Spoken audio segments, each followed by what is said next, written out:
In the grand tapestry of human achievement, our expansion into the stars should have been our crowning moment. We had overcome the bonds of gravity, solved our energy crisis, and united our planet under the banner of exploration. The year 2184 marked our 100th anniversary since first contact with the Concordat, a confederation of 37 spacefaring species who had welcomed us with open arms, or so we thought. Captain Sarah Chen stood at the observation deck of the New Horizon Research Station, orbiting humanity's most distant colony, Kepler 186f. Her dark eyes reflected the azure glow of the terraformed planet below. 20 years of scientific work had transformed this once barren world into a thriving ecosystem, home to millions. It was humanity's greatest achievement in environmental engineering, and it was dying. Captain, the latest atmospheric readings, Dr. James Martinez said, his holographic form flickering beside her. The degradation is accelerating. At this rate, the protective magnetosphere will collapse within 6 months. Sarah's jaw tightened. This wasn't the first colony to face environmental catastrophe. In the past 3 years, 7 human settlements had encountered inexplicable technical failures in their terraforming systems. The official reports blamed natural phenomena, solar flares, or technical malfunctions. But Sarah had spent too many years in deep space to believe in coincidences. "Show me the comparison with New Eden's collapse," she ordered. New Eden had been the first colony to fall, its atmosphere literally evaporating into space after its magnetic field generators mysteriously failed. The holographic display expanded, showing 2 nearly identical patterns of degradation. "The signature is unmistakable," James confirmed. "Same cascade failure, same energy signature. This isn't natural, Sarah. Someone's attacking our colonies." The revelation wasn't surprising, she'd suspected as much for months. What troubled her was the sophistication of the attacks. The sabotage was so subtle it appeared natural, targeting fundamental physical processes that maintained their terraformed worlds. Only an advanced civilization with intimate knowledge of human terraforming technology could execute such a precise strike. "The Concordat," Sarah whispered, the pieces finally falling into place. Their supposed allies had spent decades studying human technology under the guise of scientific cooperation. They'd had access to every blueprint, every innovation, every weakness in human colonial infrastructure. But why? The question haunted her as she initiated a quantum-encrypted channel to Earth Command. The Concordat had everything to gain from human innovation. Our adaptability, our creativity, our determination to overcome impossible odds, these traits had revolutionized galactic science and technology. The answer came 3 days later, in a classified briefing that would change the course of human history. Admiral David Wong's weathered face filled her secure display, his expression grave. "Captain Chen, what I'm about to tell you is known to only 12 people in human space," he began. 6 months ago, one of our deep cover agents intercepted a Concordat transmission. They view us as an existential threat, not because of our military power, but because of our potential. The Admiral shared a data stream that made Sarah's blood run cold. The Concordat's internal assessments predicted that at current rates of advancement, humanity would surpass their technological level within 50 years. Their solution? A systematic campaign to destroy human colonies through orchestrated, natural disasters, forcing humanity to abandon our expansion into space. Why haven't we confronted them? Sarah demanded, her voice tight with controlled anger. Admiral Wong's smile was razor-thin. "Because, Captain, we're going to let them think they're winning. For the past 2 years, Earth Command has been executing Project Phoenix. While the Concordat thinks they're crippling us, we've been gathering evidence, developing countermeasures, and preparing our response." He leaned forward, his eyes intense. "Your discovery at Kepler 186f confirms our suspicions. Now, we need you to maintain the illusion. Act desperate. Submit reports about failing systems. Meanwhile, every colony has been secretly upgrading their defenses with technology the Concordat doesn't know we possess. Sarah understood the strategy. Let the enemy think they're succeeding while preparing a devastating counterattack.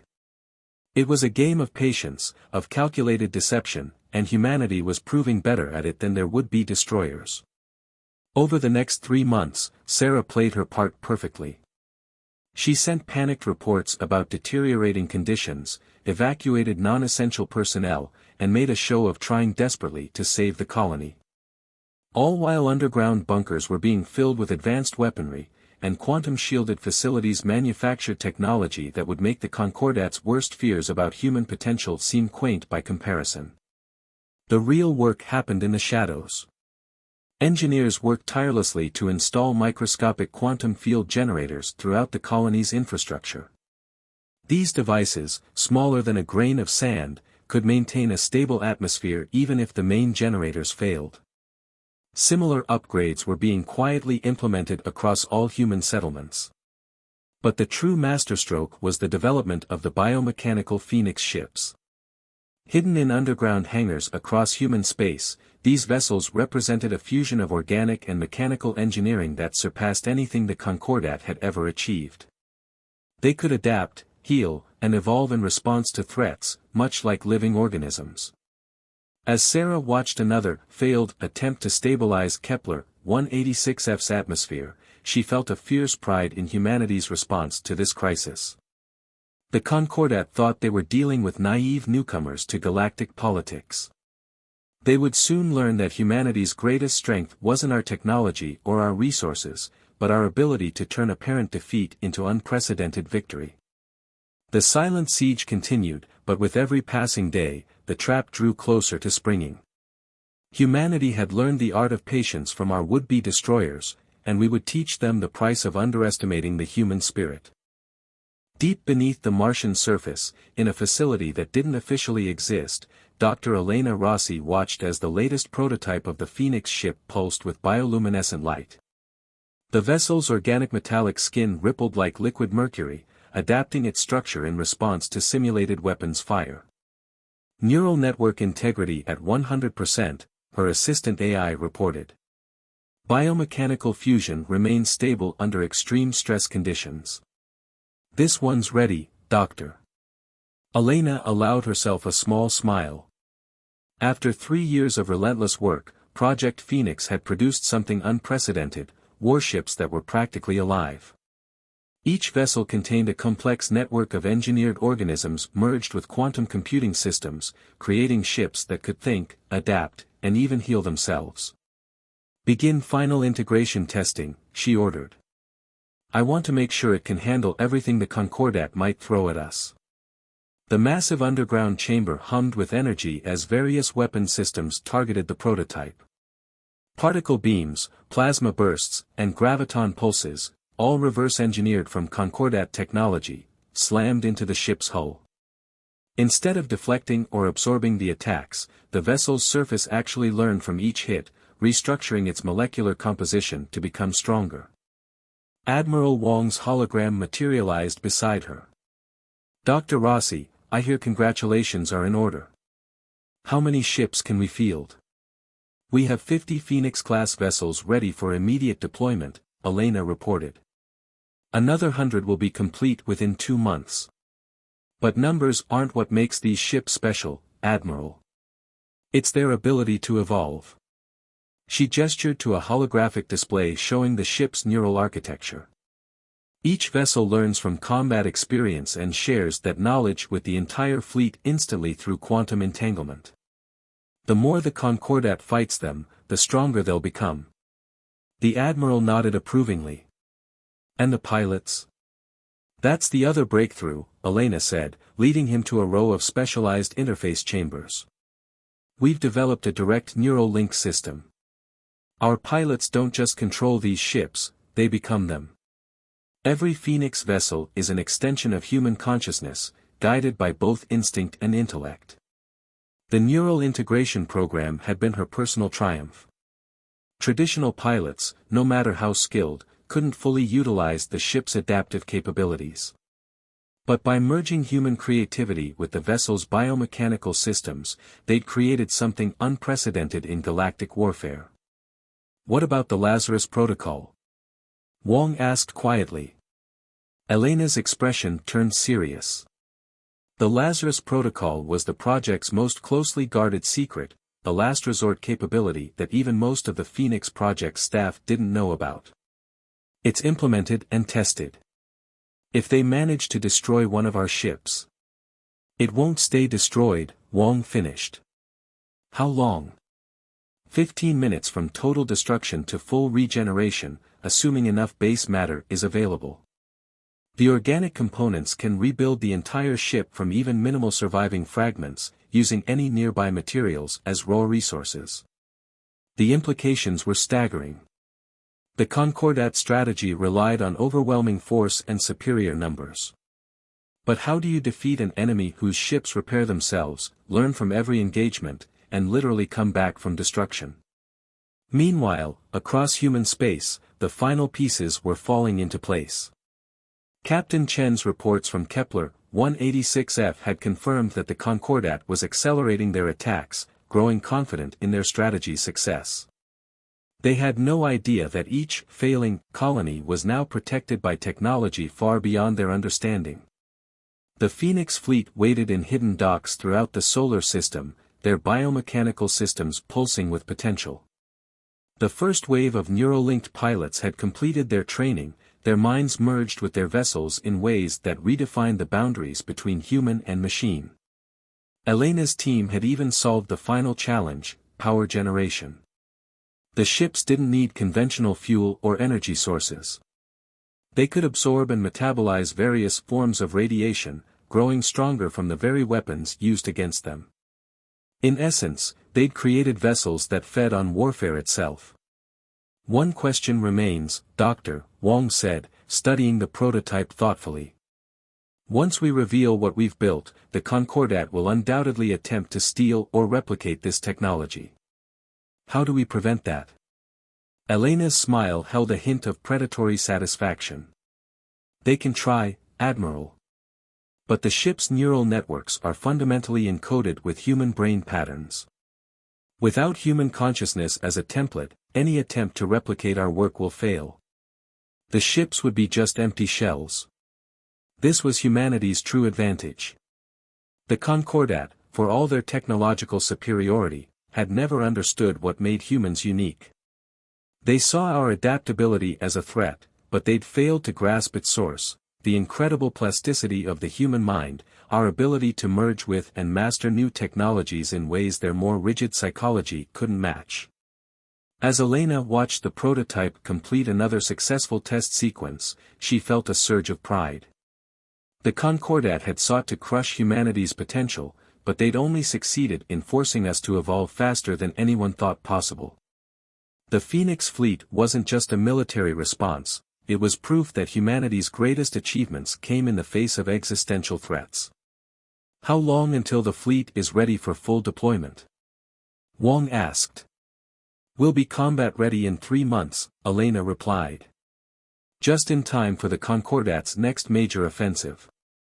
Let them think their strategy is working. Let them commit fully to their attack. Her eyes hardened. Then we'll show them exactly what humanity is capable of when pushed too far. The prototype's bioluminescent patterns shifted, almost as if it was eager for the coming conflict. Soon, the silent siege would end, and the galaxy would learn why humanity's symbol of rebirth was the phoenix. From the ashes of their attempted genocide, we would rise stronger than ever before. The Concordat fleet arrived exactly as predicted, emerging from hyperspace above Kepler 186f in overwhelming numbers. Over 3,000 warships, representing the combined might of 37 alien civilizations, moved to encircle the seemingly dying colony. Supreme Commander Vextal of the Concordat stood aboard his flagship, his crystalline form refracting the light of distant stars. Status of the human defenses? Minimal, Supreme Commander, his tactical officer reported. Their atmospheric generators are failing as planned. Ground-based weapons are offline. We detect only a small orbital station with a skeleton crew. Vextal's crystalline features arranged themselves into what passed for a smile among his species. These humans had proven remarkably resilient, but their time was finally ending. Their rapid advancement had threatened the careful balance of power the Concordat had maintained for millennia. "Open a channel to their command station," he ordered. "Let us at least offer them the dignity of surrender." Captain Sarah Chen's hologram appeared before him, her expression weary but composed. "This is Captain Chen of the New Horizon Station. To what do we owe this unexpected visit?" "Captain, we've detected severe environmental deterioration on your colony world," Vextal said smoothly. "The Concordat has come to offer humanitarian assistance. Though I fear we may be too late to prevent a full collapse." Sarah's laugh caught him off guard. "Really, Supreme Commander? Is that the story you're going with?" Her fatigue vanished, replaced by steel determination. "We've known about your attacks for years. Did you really think we wouldn't notice the pattern?" Vextal's crystalline form stiffened. "I'm afraid I don't." "Transmitting now," Sarah interrupted, her smile turning predatory. Data flooded the Concordat's networks, years of carefully gathered evidence showing their systematic campaign against human colonies. Sensor logs, communication intercepts, technical analyses proving the artificial nature of each environmental disaster. "Impossible," Vextal whispered. "You couldn't have known," Sarah finished. "Or perhaps you're more surprised that we let it continue while we prepared our response." She leaned forward. "You should have finished us when you had the chance." Deep beneath the surface of Kepler 186f, massive hangar doors began to open. Throughout the colony, quantum field generators activated, stabilizing the atmosphere instantly. And from the hidden chambers rose humanity's response to the Concordat's treachery, the Phoenix fleet. The biomechanical ships emerged like avenging spirits, their organic metallic hulls pulsing with internal light. 50 vessels at first, then more, rising from secret bases across the colony. Each ship moved with impossible grace, their neural-linked pilots feeling the void of space as naturally as their own bodies. "By the way," Sarah added, "I should introduce you to a friend. Elena?" Dr. Elena Rossi's voice filled the Concordat command channel. "Supreme Commander, I've been looking forward to this demonstration. You see, while you thought you were winning, we were evolving. Allow me to show you how." The Phoenix ships accelerated, their forms shifting and adapting as they moved. When the Concordat fleet opened fire, their weapons found targets that learned from every hit, becoming stronger with each attack. "All Phoenix units, execute Battle Plan Omega," Sarah commanded. "Show them what humanity can do." The battle that followed would be studied for centuries to come. The Phoenix ships moved like living creatures, anticipating attacks before they came, their biomechanical systems adapting in real time to counter Concordat weapons. When conventional attacks proved ineffective, they began absorbing enemy fire, using the energy to grow stronger. Vextal watched in horror as his carefully planned assault crumbled. "What are these abominations?" "Not abominations," Elena corrected. "Evolution. You tried to destroy us because you feared our potential. In doing so, you forced us to achieve it ahead of schedule." The Phoenix fleet moved as one organism, its neural-linked pilots sharing information and experience instantly through quantum networks. When Concordat forces managed to destroy one of the ships, the Lazarus Protocol activated. The fallen vessel reconstructed itself from its own debris, rising again stronger than before. "Impossible." Vextal's crystalline form vibrated with distress. "No species could develop this level of technology so quickly." "That's where you're wrong," Sarah replied. "You never understood humanity's greatest strength. We don't just adapt, we thrive on challenges. Every obstacle you put in our path became a stepping stone to something greater." The battle lasted less than an hour. The mighty Concordat fleet, terror of the galaxy, found itself outmaneuvered and outfought by ships that seemed to break the laws of physics themselves. When Vextal finally called for retreat, less than a third of his fleet remained operational. "You could have destroyed us all," he realized, watching more Phoenix ships rise from the colony below. "Why didn't you?" Sarah's expression softened slightly. "Because that's another thing you never understood about humanity. We're not like you. We don't eliminate potential rivals. We're offering you a choice: continue this path and face extinction, or help us build something better." As the remaining Concordat ships prepared for emergency hyperspace jump, Sarah sent one final transmission. "Tell your council this: humanity remembers our friends, but we never forget our enemies. The next time you see our ships, we won't be so merciful." The Phoenix fleet hung in formation above Kepler 186f, their biomechanical systems pulsing with untapped potential. They were no longer just humanity's defenders, they were a declaration to the galaxy. Humanity would not be contained, controlled, or destroyed. The silent siege was over. The reckoning had come. And the galaxy would never be the same. In the aftermath of the Battle of Kepler 186f, humanity discovered something unexpected. As the Phoenix fleet began systematically dismantling Concordat power throughout the galaxy, encrypted transmissions flooded human communication channels. They came from countless worlds, species that had suffered quietly under Concordat dominion for centuries. Admiral Wong stood on the bridge of the Phoenix flagship Prometheus, reviewing the latest intelligence with Captain Chen and Dr. Rossi. The holographic display showed hundreds of worlds marked in pulsing red, all victims of the Concordat's stabilizing influence. "The Vrak civilization," Sarah said, highlighting one system. "Their sun was artificially destabilized when they developed quantum computing. The Concordat blamed it on natural stellar evolution." "The Nexians," Elena added, indicating another cluster. "Their entire species was forced into hibernation after a mysterious plague. The Concordat offered to protect their worlds until they recovered." Wong's expression hardened. "How many?"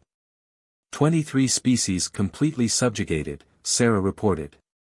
Over 100 others technologically suppressed or confined to their home systems.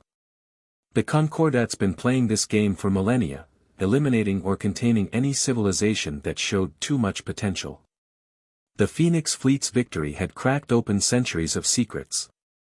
The Concordat hadn't just targeted humanity, they'd been galactic gardeners, pruning back any species that threatened to grow beyond their control. "Send word to Earth Command," Wong ordered. "Operation Liberation begins now." The next phase of humanity's response took shape with characteristic efficiency. The Phoenix fleet split into task forces, each targeting a different oppressed civilization. But they didn't just bring military might, they brought hope, technology, and a promise of genuine partnership. The Vraks were the first. Elena's team deployed specially modified Phoenix ships that could dive into their dying sun, using their biomechanical systems to stabilize the stellar core. Within weeks, the star's natural fusion processes were restored. "Your sun will remain stable for at least another billion years," Sarah told the Vraks Council. "And we're providing you with the technology to monitor and maintain it yourself. No more dependence on outside powers." The Vraks, ethereal beings of pure energy, pulsed with joy and gratitude. Their response was immediate, full alliance with humanity and commitment of their own considerable resources to the liberation effort. The Nexians were next. Elena personally led the mission to their homeworld, where billions lay in enforced hibernation. The Concordat's protective quarantine had been nothing more than orbital weapons platforms keeping them prisoner in their own tombs. The Phoenix ships made short work of the platforms. Elena's team deployed atmospheric processors that cleansed the engineered plague from their world in days. As the Nexians awakened, they found not conquerors but liberators offering friendship and restoration. World after world, species after species, the pattern repeated. Humanity didn't demand submission or tribute. Instead, they offered partnership, technology sharing, and most importantly, the means for each civilization to defend itself against future oppression. "You're giving away our advantages," one Earth Command official protested. "The Phoenix technology is being adapted for each species based on their own biological and technological framework," Elena interrupted. "We're not creating dependencies. We're teaching them to develop their own paths to advancement." This approach proved more devastating to Concordat power than any military victory. Their carefully maintained web of dependencies and manipulations unraveled as formerly suppressed civilizations rose up, armed with technology suited to their own unique characteristics. The Vracs developed stellar engineering that surpassed even the Phoenix ships in some ways. The Nexians, once awakened, proved to be brilliant bioengineers who helped enhance the organic components of human technology. Each liberated species contributed their own innovations to what was becoming a true galactic renaissance. But the greatest blow to the Concordat came from within. Inspired by humanity's example, younger members of the 37 ruling species began questioning their leadership. When proof of the systematic suppression of other civilizations became public, multiple Concordat worlds declared independence. "They're falling apart," Sarah observed, watching the latest reports of Concordat worlds switching allegiance. "Not with a bang, but with a whisper." "Because we didn't just break their military power," Elena replied. "We broke their narrative. Their entire society was built on the myth of benevolent guardianship. Once that was exposed as a lie, the Phoenix fleet now rarely needed to fire a shot. The mere appearance of the biomechanical ships in a system was usually enough to trigger internal revolts against Concordat control. Their reputation had become a weapon more powerful than any technology. As the old power structure crumbled, something new emerged: the Galactic Cooperative.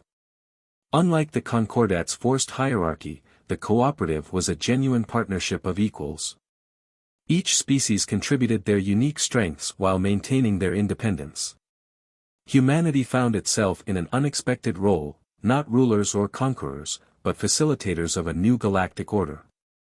The Phoenix fleet became peacekeepers, their incredible power tempered by strict ethical protocols and oversight from multiple species. "We could have ruled them all," Wong mused, watching the latest group of worlds join the Cooperative. "The Phoenix ships could have enforced human dominion across the galaxy." Sarah smiled. "That's exactly why we were the right ones to find them. We know what it means to be the underdogs, to fight against impossible odds. We'll never become what we fought against." The chains of Concordat control were breaking, link by link, replaced by bonds of mutual respect and cooperation. Humanity had done more than win a war, they had changed the very nature of galactic civilization. 5 years after the Battle of Kepler, 186F, representatives from over 200 spacefaring civilizations gathered on Earth. The location was symbolic, the youngest species in attendance hosting a meeting that would reshape galactic civilization. The Grand Assembly Hall in New Geneva hummed with diverse forms of life. Crystalline beings like the former Concordat leader Vextal floated alongside energy constructs of the Vracs. Nexian biotechnology experts chatted with human scientists about the latest advances in biomechanical engineering. Above the hall, Phoenix ships maintained a peaceful watch, their organic hulls shimmering with new patterns learned from a dozen alien technologies. Dr. Elena Rossi stood at the podium, her hair now streaked with gray from years of relentless work. Beside her, Captain Sarah Chen, now Admiral Chen, reviewed their presentation one final time.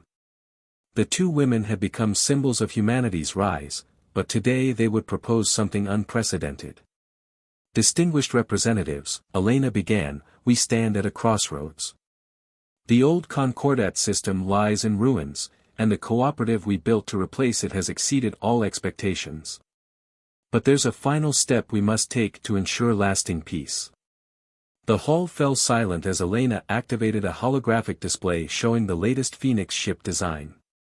"We propose to share the complete database of Phoenix technology with all member species of the cooperative." A murmur of shock rippled through the assembly. The Phoenix ships remained humanity's greatest advantage. Even with shared technology, no other species had fully replicated their capabilities. But, Sarah continued, raising her hand for silence, not as a mere technical package. We've learned that the true power of the Phoenix fleet lies not in its technology, but in something uniquely human, our ability to adapt, to merge consciousness with machine, to evolve through crisis rather than break. Elena nodded. Each species here has its own strengths, its own way of perceiving and interacting with the universe. We propose a new kind of Phoenix fleet, one that draws on all our capabilities, adapted to each species' unique biology and psychology. The presentation that followed left the assembly stunned. Humanity hadn't just been developing their own technology, they'd been studying how to merge it with the natural abilities of every known spacefaring race. For the crystalline species, they proposed ships that could restructure their entire form like living lattices. The energy-based racks could directly interface with vessels that existed partially in subspace. Even the hive mind species would have ships that could link directly with their collective consciousness. This is not a surrender of power, Sarah explained. It's an acknowledgement that true security comes not from having the strongest weapons, but from ensuring that all of us have the means to defend ourselves while remaining true to our own nature. Former Supreme Commander Vextal floated forward. Why? He asked simply. After what we did to you, why trust us with this power? Elena smiled. Because that's the final lesson humanity learned from our conflict with the Concordat. True strength isn't about domination, it's about lifting others up without fear that they'll surpass you. The debate lasted for days. Some worried about the potential for abuse, others about the challenges of adapting such advanced technology to radically different species. But in the end, the assembly voted overwhelmingly in favor of the proposal. As the new initiative took shape, something remarkable happened. Each species began contributing their own innovations to the Phoenix platform. The Vraks developed ways to draw power directly from subspace. Nexian bioengineers created organic computing systems that made the original human designs seem primitive. The Phoenix fleet transformed from a purely human achievement into a living symbol of galactic cooperation. Ships of wildly different designs patrolled space together, each leveraging the unique strengths of their crews and species. But humanity's greatest contribution wasn't technological, it was philosophical.